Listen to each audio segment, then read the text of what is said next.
बिस्मिल्लाहिर्रहमानिर्रहीम। अस्सलाम वालेकुम। 2017 में साहिवाल में एक सान्या पेश आया था। एक ऑयल टैंकर गिर गया था और उसके बाद लोग इकट्ठे हुए, ऑयल टैंकर को आग लग गई और 200 से ज़्यादा अफराद ज़िंदा जल गए थे। आज मैं आप लोगों के साथ एक और ऐसी वीडियो शेयर करने जा रहा हूँ जहाँ पर आप देख सकेंगे कि यहाँ भी उसी तरह की सूरत हाल है। यहाँ पर अल्लाह का करम हुआ कि यहाँ पर किसी भी किस्म का कोई सान्या नहीं हुआ।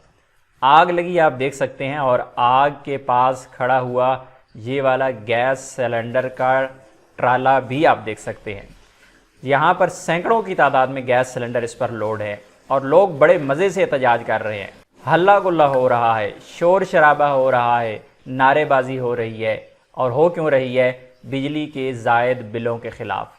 ये हक़ है, ये अच्छी बात है, एहतजाज करें अपने हक़ के लिए, लेकिन कम अज़ कम अपनी और दूसरों की ज़िंदगियां दाव पर मत लगाएं। ये तलगांग का ट्रैफिक मेन चौक है और यहाँ पे आप देख सकते हैं कि आग लगी हुई है, लोग एहतजाज कर रहे हैं और साथ में आप देखिए यहाँ पे सिलेंडर वाली गाड़ी साथ में खड़ी हुई है। बिल्कुल यहाँ पे एटम बम इस वक्त तैयार हैं, सिलेंडर आपको नज़र आ रहे हैं। अल्लाह ना करे एक भी धमाका हो गया, एक भी किस तरह का मसला हो गया तो यहाँ पे ये सारी सूरत हाल इस वक्त देख सकते हैं। जायज़ मुतालबा है और सही तरीका है, ठीक है, ये किया जा सकता है। और दूसरा ये कि तलगांग शहर को इस वक्त बिल्कुल चौक कर दिया गया है। दूसरा जो बाईपास है वहाँ पे इस वक्त मुरम्मत का काम हो रहा है और सब कुछ वहाँ पे जो मेन हैवी ट्रैफिक है वो इसी रोड पे होती है और इस वक्त बंद की हुई है उधर से भी। और यहाँ भी इस वक्त तलगांग शहर से अगर किसी भी किस्म की कोई इमरजेंसी होती है, कोई भी एम्बुलेंस होती है, कहीं और आग लगती है तो तमाम के तमाम मसाइल यहाँ से गुजर के जाना है। मेन सिटी हॉस्पिटल जो है, मेन सिटी हॉस्पिटल को जो है डिस्कनेक्ट कर दिया गया है। इस वक्त बहुत ही ख़तरनाक सूरत हाल है और गैस के सिलेंडर यहाँ पे